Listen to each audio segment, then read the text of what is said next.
ನಮಸ್ಕಾರ. ಸೋಪು, ಸಾಬೂನು ನಾಗರಿಕತೆಗಳ ರಕ್ಷಕ. ಆಧುನಿಕ ಜಗತ್ತಿನಲ್ಲಿ ಬದುಕ್ತಾ ಇರುವ ನೀವು ಮತ್ತು ನಾವು ಇದನ್ನು ಪ್ರತಿದಿನ ಬಳಸ್ತೀವಿ. ಬಹುಶಃ ನಾವೆಲ್ಲರೂ ಇದನ್ನು ಇಂದು ಕೂಡ ಬಳಸಿದ್ದೀವಿ. ಹಾಗೆ ನಮ್ಮೆಲ್ಲರಿಂದ ಪ್ರತಿದಿನ ಬಳಸಲ್ಪಡುವ ಅತಿ ಸಾಮಾನ್ಯ ಅಂತ ನಮಗೆ ಈಗ ಭಾಸವಾಗ್ತಾ ಇರುವ ಈ ಅದ್ಭುತ ವಸ್ತುವೇ ಸೋಪ್, ಸಾಬೂನು. ಈ ಸರಳವಾದಂಥ ವಸ್ತು ಸಾಬೂನು ಬಿಲ್ಲೆ ವೈಜ್ಞಾನಿಕ ಕ್ರಾಂತಿಗೆ ಕಾರಣ ಆಯಿತು.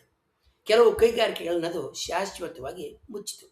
ಮತ್ತು ಮಾನವ ಇತಿಹಾಸದಲ್ಲಿನ ಯಾವುದೇ ಔಷಧಿಗಿಂತ ಹೆಚ್ಚು ಜೀವಗಳನ್ನು ಇದು ಉಳಿಸಿತು.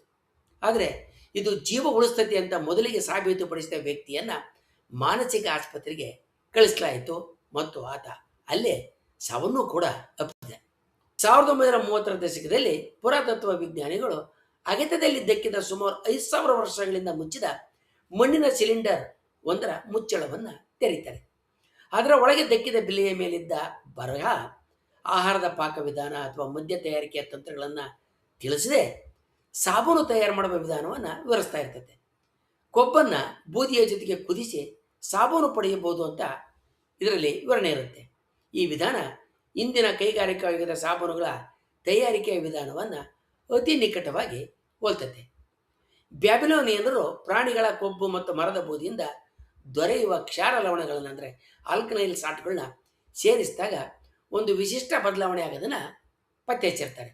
ಈಗ ಮಾಡಿದಾಗ ಕೊಬ್ಬು ಒಂದು ಹೊಸ ಪದಾರ್ಥವಾಗಿ ಮಾರ್ಪಟ್ಟು ಚರ್ಮದ ಮೇಲಿನ ಕೊಳೆ ಮತ್ತು ಎಣ್ಣೆಯನ್ನು ತೆಗೆಯುವ ಸಾಮರ್ಥ್ಯ ಹೊಂದಿರೋದನ್ನು ಅವರು ಗಮನಿಸ್ತಾರೆ. ಇದನ್ನು ಈಗ ಸಫೋನಿಫಿಕೇಶನ್, ಸಾಬೂನೀಕರಣ ಅಂತ ಕರೀತಾರೆ. ಆದರೆ ಬ್ಯಾಬಿಲೋನಿಯರಿಗೆ ಈ ರಾಸಾಯನಿಕ ಕ್ರಿಯೆಯ ಅರಿವು ಇರೋದಿಲ್ಲ. ಆದರೆ ಅದು ಕೊಳೆ ತೆಗೆಯುವ ಕೆಲಸ ಮಾಡ್ತೈತೆ ಅನ್ನೋದು ಮಾತ್ರ ಅವರಿಗೆ ಸ್ಪಷ್ಟವಾಗಿ ಗೊತ್ತಿರುತ್ತೆ. ಆಸಕ್ತಿದಾಯಕವಾದಂಥ ಸಂಗತಿ ಏನಂತ ಹೇಳಿದ್ರೆ, ಅವರು ಇದನ್ನು ಕೈ ತೊಳೆಯೋದಕ್ಕೆ ಬಳಸಲಿಲ್ಲ. ಆರಂಭದಲ್ಲಿ ಸಾಬೂನು ಮುಖ್ಯವಾಗಿ ಬಟ್ಟೆಗಳ ಉದ್ಯಮದಲ್ಲಿ ಅಂದರೆ ಹತ್ತಿ ಮತ್ತು ಉಣ್ಣೆಯನ್ನು ಶುದ್ಧಗೊಳಿಸೋದಕ್ಕೆ ಬಳಕೆ ಆಗ್ತಾ ಇರುತ್ತೆ. ಸಾಬೂನು ವೈಯಕ್ತಿಕ ವಸ್ತು ಆಗೋಕ್ಕಿಂತ ಮೊದಲು ಅದು ಕೈಗಾರಿಕೆ ಉತ್ಪನ್ನ ಆಗಿರ್ತದೆ. ಜೊತೆಗೆ ಅದು ಒಂದು ಸ್ಥಾನಮಾನದ ಚಿಹ್ನೆಯಾಗಿದ್ದು ಶುದ್ಧವಾಗಿರ್ತಕ್ಕಂಥದ್ದು, ಸಾಬೂನಿನ ಹೊಂದಿರುವಂಥದ್ದು ಶ್ರೀಮಂತಿಯ ಸಂಕೇತವಾಗಿ ಬದಲಾಗಿರುತ್ತೆ.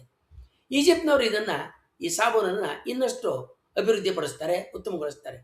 ಸಾಮಾನ್ಯ ಶಕಪೂರ್ವ 1500 ಅವಧಿಗೆ ಸೇರಿರ್ತಕ್ಕಂಥ ಈಬರ್ಸ್ ಪಪರಿಸ್ ಅನ್ನುವ ಒಂದು ವೈದ್ಯಕೀಯ ಗ್ರಂಥದಲ್ಲಿ ಪ್ರಾಣಿ ಮತ್ತು ಸಸ್ಯದ ಎಣ್ಣೆಗಳನ್ನು ಕ್ಷಾರ ಲವಣಗಳ ಜೊತೆಗೆ ಅಂದರೆ ಆಲ್ಕಲೈನ್ ಸಾಲ್ಟ್ ಜೊತೆಗೆ ಸೇರಿಸಿ ಕಲಬೆರಕೆ ಮಾಡಿ ಸಾಬೂನು ಪದಾರ್ಥ ತಯಾರಿಸ್ತಕ್ಕಂಥದ್ರ ಬಗ್ಗೆ ವಿವರಣೆಗಳಿದ್ದಾವೆ. ಆದರೆ ಇದನ್ನು ಕೇವಲ ಸ್ವಚ್ಛತೆಗೆ ಮಾತ್ರ ಅಲ್ಲ, ಚರ್ಮರೋಗ ಚಿಕಿತ್ಸೆಗೂ ಕೂಡ ಈಜಿಪ್ಟ್ನವರು ಬಳಸ್ತಾ ಇರ್ತಾರೆ.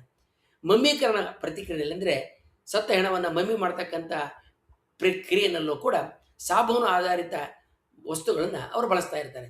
ಈಜಿಪ್ಟ್ನವರು ಸಾಬೂನಿನ ಶಕ್ತಿಯ ಮೇಲೆ ಬಹಳ ನಂಬಿಕೆ ಇಟ್ಟಿರ್ತಾರೆ. ಗ್ರೀಕರು ಪ್ರಾಣಿಗಳ ಕೊಬ್ಬಿನ ಬದಲು ಆಲಿವ್ ಎಣ್ಣೆಯನ್ನು ಬಳಸ್ತಾರೆ. ಇದು ಮೃದುವಾದಂಥ ಸಾಬೂನನ್ನು ಪಡೆಯೋದಕ್ಕೆ ನೆರವಾಗುತ್ತೆ. ರೋಮನರ ಕಾಲದಲ್ಲಿ ಸಾಬೂನು ಇನ್ನೊಂದು ದಿಕ್ಕಿಗೆ ತಿರುಗುತ್ತೆ. ಗ್ರೀಕರು ಆರಂಭದಲ್ಲಿ ಸಾಬೂನನ್ನು ಸ್ವಚ್ಛತೆಯ ಬಹುಲ ಔಷಧಿಯಿಂದ ಬಳಸ್ತಾರೆ. ನಂತರ ಅವರು ಅದನ್ನು ತೊಳೆದಕ್ಕೂ ಬಳಸ್ಬೋದು ಅಂತ ತಿಳ್ಕೊಳ್ತಾರೆ. ಆಗ ರೋಮನ್ ಸ್ನಾನ ಮಂದಿರಗಳನ್ನು ತರಮೇನಲ್ಲಿ ಸಾಮಾಜಿಕ ಕೇಂದ್ರಗಳಾಗಿ ಬೆಳೆದಿರ್ತವೆ. ಅಲ್ಲಿ ಜನ ಸ್ನಾನ ಮಾಡಿಸೋದಕ್ಕೆ ಅಷ್ಟೇ ಅಲ್ಲ, ವ್ಯಾಪಾರ, ಸಂವಹನ ಮತ್ತು ಸಾಮಾಜಿಕ ಜೀವನದಲ್ಲೂ ಕೂಡ ಸಾಬೂನನ್ನು ಬಳಸೋದನ್ನು ವ್ಯಾಪಕವಾಗಿ ಪ್ರಾರಂಭಿಸ್ತಾರೆ. ಪ್ರಸಿದ್ಧ ರೋಮನ್ ಲೇಖಕ ಪ್ಲಿನಿ ದಿ ಎಲ್ಡರು ಸಾಬೂನು ತಯಾರಿಕೆಯನ್ನು ವಿವರಿಸಿದ್ದಾನೆ. ಸಾಫೋ ಎನ್ನುವ ಲ್ಯಾಟಿನ್ ಪದದಿಂದ ಸೋಪ್ ಎನ್ನುವ ಪದ ಬಂದಿದೆ. ರೋಮನ್ ಸಾಮ್ರಾಜ್ಯ ಹರಡಿದಂತೆ ಸಾಬೂನು ಜ್ಞಾನ ಯುರೋಪ್ಗೆ ಹರಡುತ್ತೆ. ಸಾಮಾನ್ಯ ಶಕೆ 467ರಲ್ಲಿ ರೋಮನ್ ಸಾಮ್ರಾಜ್ಯ ಕುಸಿದು ಬಿದ್ದಾಗ ಸಾಬೂನು ಬಳಕೆ ಕೂಡ ಕುಸಿಯುತ್ತೆ. ಯುರೋಪಿನಲ್ಲಿ ಸ್ನಾನ ಸಂಸ್ಕೃತಿ ಬಹುತೇಕ ಇರೋದಿಲ್ಲ. ಇದರಿಂದ ಸ್ವಚ್ಛತೆಯ ಕೊರತೆ ಉಂಟಾಗಿ ರೋಗಗಳು ವ್ಯಾಪಕವಾಗಿ ಹರಡ್ತವೆ. 18ನೇ ಶತಮಾನದಲ್ಲಿ ಬಂದಂಥ ಬ್ಲ್ಯಾಕ್ ಡೆತ್ ಅಂದರೆ ಮಹಾಮಾರಿ ಈ ಪರಿಸ್ಥಿತಿಯನ್ನು ಇನ್ನಷ್ಟು ಭೀಕರಗೊಳಿಸ್ತದೆ. ಆದರೆ ಎಲ್ಲ ಕಡೆಯೂ ಹೀಗೆ ಇರೋದಿಲ್ಲ. ಜಪಾನ್ ಮತ್ತು ಐಸ್ಲ್ಯಾಂಡ್ನಲ್ಲಿ ಜನ ಸ್ನಾನ ಸಂಸ್ಕೃತಿಯನ್ನು ಮುಂದುವರಿಸಿರ್ತಾರೆ. ಇಸ್ಲಾಮಿಕ್ ವಿಶ್ವದಲ್ಲಿ ಸಾಬೂನು ತಯಾರಿಕೆ ಇನ್ನಷ್ಟು ಬೆಳೆಯುತ್ತೆ. 9ನೇ ಶತಮಾನದಲ್ಲಿ ಪರ್ಷಿಯನ್ ರಸಾಯನ ವಿಜ್ಞಾನಿ ಆಲ್ರಾಜಿ ಸಸ್ಯ ಎಣ್ಣೆ ಆಧಾರಿತಕ್ಕಂಥ ಸಾಬೂನು ಹೆಚ್ಚು ಪರಿಣಾಮಕಾರಿ ಅಂತ ಹೇಳ್ತಾನೆ ಮತ್ತು ಸಾಬೀತುಪಡಿಸ್ತಾನೆ. ಸಿರಿಯಾದ ಅಲಪ್ಪೋ ನಗರದಲ್ಲಿ ಆಲಿವ್ ಎಣ್ಣೆ ಮತ್ತು ಲಾರೆಲ್ ಎಣ್ಣೆಯಿಂದ ಪ್ರಪಂಚದ ಮೊದಲ ಐಷಾರಾಮಿ ಸಾಬೂನು ತಯಾರಿಸಲ್ಪಡ್ತದೆ. ಕ್ರುಸೇಡ್ ಯುದ್ಧಗಳ ಸಮಯದಲ್ಲಿ ಯುರೋಪ್ನವರು ಈ ಸಾಬೂನನ್ನು ಕಂಡು ಅಚ್ಚರಿಗೊಳ್ತಾರೆ ಮತ್ತು ಅದನ್ನು ಯುರೋಪಿಗೆ ತರೋದಕ್ಕೆ ವ್ಯಾಪಾರ ಮಾರ್ಗಗಳು ಕೂಡ ಅವರು ನಿರ್ಮಿಸ್ತಾರೆ. 12ನೇ ಶತಮಾನದಲ್ಲಿ ಸಾಬೂನು ಬಳಕೆ ಮತ್ತೆ ಯುರೋಪ್ನಲ್ಲಿ ಹೆಚ್ಚತೊಡಗುತ್ತೆ. ಇಂಗ್ಲೆಂಡು, ಫ್ರಾನ್ಸು, ಇಟಲಿ, ಸ್ಪೇನ್ಗಳಲ್ಲಿ ಸಾಬೂನು ಕೈಗಾರಿಕೆಗಳು ಬೆಳೀತವೆ. ಗಿಲ್ಡ್ಗಳು ಅಂದರೆ ವರ್ತಕ ಸಂಘಗಳು ಸಾಬೂನು ತಯಾರಿಕೆಯನ್ನು ನಿಯಂತ್ರಣ ಮಾಡ್ತಾ ಇರ್ತವೆ. ಆದರೆ ಸಾಬೂನು ಮೃದುವಾದ ಪೇಸ್ಟ್ ಆಗಿದ್ದರಿಂದ ಅದರ ಬಳಕೆ ಬಹಳ ಕಷ್ಟ ಆಗಿರುತ್ತೆ. ನಂತರ ಮಧ್ಯಪೂರ್ವದಿಂದ ಬಂದಂಥ ಗಟ್ಟಿಯಾದಂಥ ಸಾಬೂನು ಅಂದರೆ ಹಾರ್ಡ್ ಸೋಪು ಮಹತ್ವದಂಥ ಬದಲಾವಣೆಯನ್ನು ತರ್ತದೆ. ಇದನ್ನು ಸುಲಭವಾಗಿ ಸಂಗ್ರಹಿಸಬಹುದು ಮತ್ತು ಸಾಗಿಸಿ ದೂರಕ್ಕೆ ಒಯ್ಯಬಹುದು. ಇದರಿಂದ ಸಾಬೂನು ಜಾಗತಿಕ ವಾಣಿಜ್ಯ ವಸ್ತಾಗುತ್ತೆ. ಸರ್ಕಾರಗಳು ಸಾಬೂನಿನ ಮೇಲೆ ಹೆಚ್ಚಿನ ತೆರಿಗೆ ಹಾಕಿದ್ರಿಂದ ಅದು ಶ್ರೀಮಂತರಿಗೆ ಮಾತ್ರ ಸೀಮಿತ ಆಗುತ್ತೆ.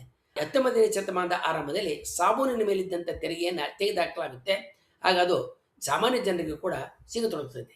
1847ರಲ್ಲಿ ವಿಯೆನ್ನಾದಲ್ಲಿ ಹಂಗೇರಿಯನ್ ವೈದ್ಯ ಇಗ್ನಾಜ್ ಸೆಮೆಲ್ವಿಸ್ ಮಹತ್ವದಂಥ ವಿಚಾರವನ್ನು ಕಂಡುಹಿಡಿತಾನೆ. ವೈದ್ಯರು ಹೆಣ ಪರೀಕ್ಷೆಯ ನಂತರ ಕೈ ತೊಳೆಯದೆ ಹೆರಿಗೆ ಮಾಡಿಸ್ತಾ ಇದ್ದುದರಿಂದ ಸಾವಿನ ಪ್ರಮಾಣ ಹೆಚ್ಚಾಗ್ತಾ ಇರ್ತದೆ. ಆತ ಕ್ಲೋರಿನ್ ಕ್ರಾವ್ನಿಂದ ಕೈ ತೊಳೆಯುವಂತೆ ತನ್ನ ಸಿಬ್ಬಂದಿಗೆ ಸೂಚಿಸ್ತಾನೆ. ಇದರ ಫಲಿತಾಂಶವಾಗಿ ಸಾವಿನ ಪ್ರಮಾಣ 13% 1%ಕ್ಕಿಂತಲೂ ಕಡಿಮೆಗೆ ಇಳಿಯುತ್ತೆ. ಆದರೆ ಆತನ ಜನ ಹಾಸ್ಯ ಮಾಡ್ತಾರೆ ಮತ್ತು ಕೊನೆಗೆ ಮಾನಸಿಕ ಆಸ್ಪತ್ರೆಗೆ ಆತನ ಸೇರಿಸ್ತಾರೆ. ಆತ ಅಲ್ಲಿ ಸಾವನ್ನಪ್ತಾನೆ. ಸೆಮೆಲ್ವಿಸ್ ಅಲ್ಲಿ ಸಾಯ್ತಾನೆ. ನಂತರ ಲೂಯಿ ಪಾಶ್ಚರ್ ಮತ್ತು ಜೋಸೆಫ್ ಲಿಸ್ಟರ್ ಅವರ ಕೆಲಸದಿಂದ ಸೂಕ್ಷ್ಮಜೀವಿ ಸಿದ್ಧಾಂತ ಒಪ್ಪಲ್ಪಡ್ತದೆ. ಸೂಕ್ಷ್ಮಜೀವಿಗಳಿಂದ ರೋಗಗಳು ಬರ್ತವೆ ಅಂತ ಒಪ್ತಾರೆ.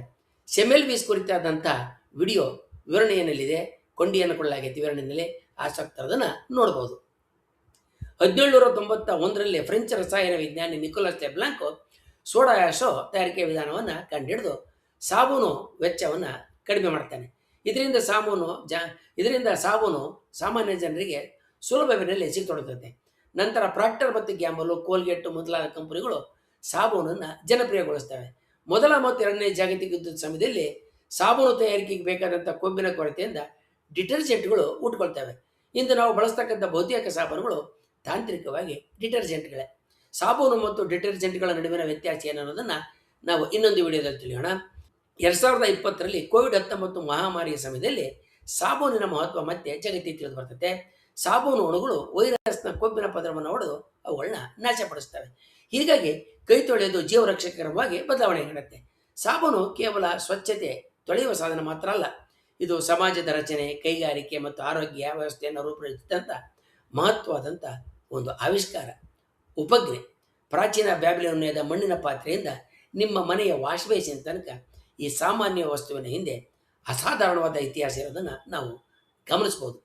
ಮುಂದಿನ ವಿಡಿಯೋದಲ್ಲಿ ನಾವು ಸಾಮಾನ್ಯ ಎಂದು ನಾವು ಭಾವಿಸುವ ಹಲವಾರು ಸಂಗತಿಗಳ ಹಿಂದೆ ಅಸಾಧಾರಣವಾದ ಚಾರಿತ್ರಿಕ ನೆಲೆ ಇರುತ್ತೆ ಅನ್ನೋದನ್ನು ನೋಡೋಣ. ವಂದನೆಗಳೊಂದಿಗೆ.